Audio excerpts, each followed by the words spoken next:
How much value can you squeeze out of a park hopper ticket? Welcome back to MagicalDnA. If you're visiting the Disneyland Resort without an annual pass, then you face the decision of whether to purchase a park hopper ticket. Park hopper tickets are the original ticket upgrade for the Disneyland Resort, allowing a guest to enter both parks on the same day. With so much to offer at Disneyland and Disney California Adventure, you have to decide whether you want to be limited to just one park for the day. There are other factors, such as how many days you plan to attend the resort, and whether there are any special events happening that might keep you out of one park or the other for any amount of time.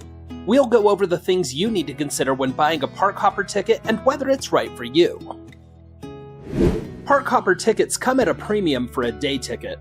The upcharge is $65 to $75 on the high end for a one-day ticket, and it comes down in price per day depending on the duration of your ticket.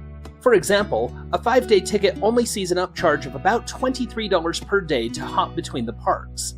Of course, if you're at the resort for only one day, park hopping becomes more appealing, and you'll definitely pay for it.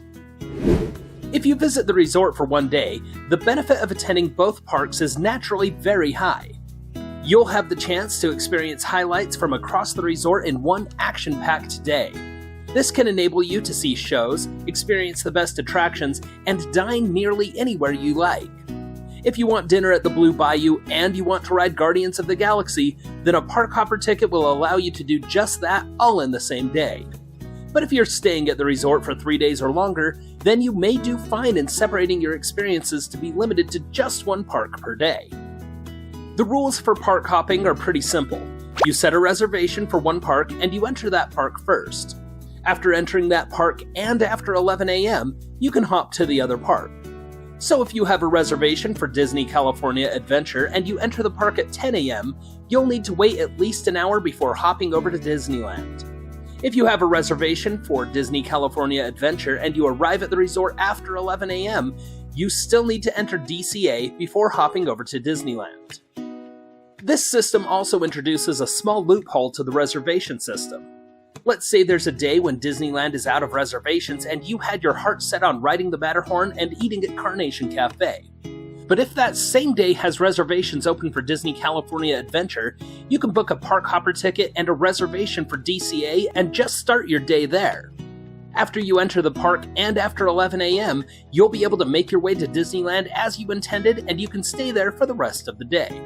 Sure, you'll pay a premium for it, but at least you got to do what you wanted and you had the opportunity to do a little more by going to DCA. One warning about park hopping is that you might attempt it too early. If you enter your first park after 11 a.m. and try to hop almost immediately, a cast member may stop you and require further verification before granting entry. Therefore, if you intend to hop quickly, allow yourself roughly 30 minutes before moving to the second park. With so much to do in either park, a half hour should be sufficient. It is enough time to ride web slingers in Disney California Adventure on a less crowded day, or to visit a few favorite characters on Main Street in Disneyland. If you plan to move from one park to the other right away, use the Disneyland app to check which wait times are low before you proceed. The other warning we would issue when deciding whether to get a park hopper ticket is consider whether there are events happening at your park of choice. For example, Disney California Adventure will close early some nights in the late summer and early fall for Oogie Boogie Bash, and those who do not attend that special party are frequently seen hopping over to Disneyland in the afternoon. If you were to enter Disney California Adventure that day without a park hopper ticket, your fun would end a little early and you'd need to find something else to do for the remainder of the evening. Since Disneyland's daily crowds and ride conditions vary, we don't provide set itineraries as part of this guide. Instead, we recommend an adaptable strategy to help you make the most of your day. With only one day to experience both parks, time is precious. A Lightning Lane multipass can significantly reduce wait times, making it a worthwhile investment to maximize your visit. Starting your day at Rope Drop is critical to staying ahead of wait times. To decide which park to begin in, consider the attraction you want to spend the least amount of time waiting for. In our experience, the line for Rise of the Resistance experiences greater variability during the day, whereas Radiator Springs Racers usually stays above 1 hour pretty much all day. Your experience will vary, but for this reason, we prefer starting at Disney California Adventure on a one-day ticket. Because strategies require adaptability, keeping a close eye on the Disneyland app throughout the day is essential. And since checking ride times, booking lightning lanes, and snapping park photos will drain your battery, a portable battery charger is a must-have. We personally love the Anker PowerCore Plus portable charger, which is perfect for keeping your phone powered up for the entire park day. Scan the QR code on the screen or check out our links in the description for all of our recommended portable chargers. If you choose Disney California Adventure and you're in the park right at rope drop, you'll do well to rush right for Radiator Springs Racers. After that, we like Guardians of the Galaxy, Web Slingers, then the Incredicoaster. After the Incredicoaster, head to Toy Story Midway Mania. Then maybe Under the Sea, Journey of the Little Mermaid, and then Soarin'. Use your Lightning Lane multipass along the way for everything except the Little Mermaid, and you should be able to get much of this done by 2 p.m. on a less crowded day. On a crowded day, your time spent waiting will increase, so prioritize the attractions you want to visit. After Soarin', you're clear to go into Disneyland before the evening hours pick up. First, keep an eye on wait times for Rise of the Resistance. If the wait is under 60 minutes, then rush for Rise of the Resistance.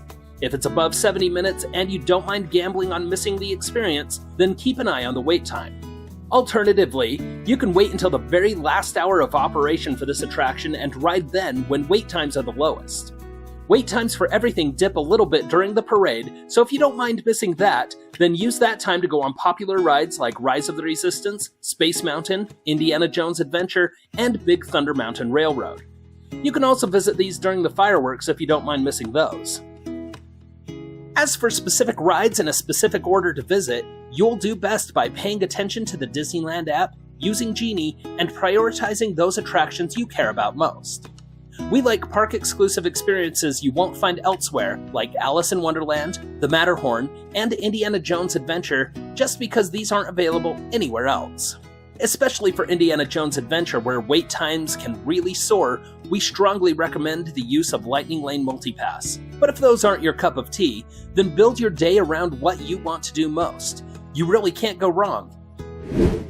If you begin your day in Disneyland, you'll find that many people rush to Rise of the Resistance or Peter Pan.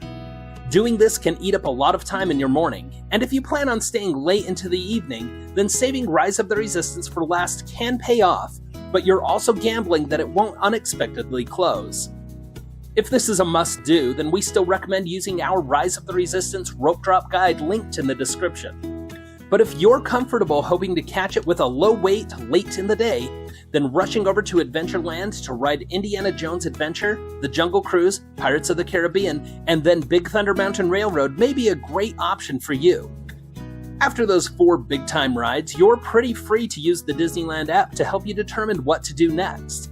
After some of the other high-priority items on your list, and after lunch, head over to Disney California Adventure. Then, later that evening, come back to Disneyland to finish up with Rise of the Resistance. Just keep in mind that it takes time to get down Main Street, across the Esplanade, through the gates, and down Buena Vista Street, so you will lose some of your valuable time just traveling between the parks. And of course, these strategies change if you're on a multi-day ticket, where we recommend starting in a different park on each day of your ticket. Frankly, if you're on a 3-day ticket or longer, you really may not need a park hopper at all in order to do everything you want. However, we've had great times using a park hopper ticket on stays up to 5 days, so for maximum flexibility, the additional cost of adding park hopper to your ticket may be worthwhile for you and your travel party.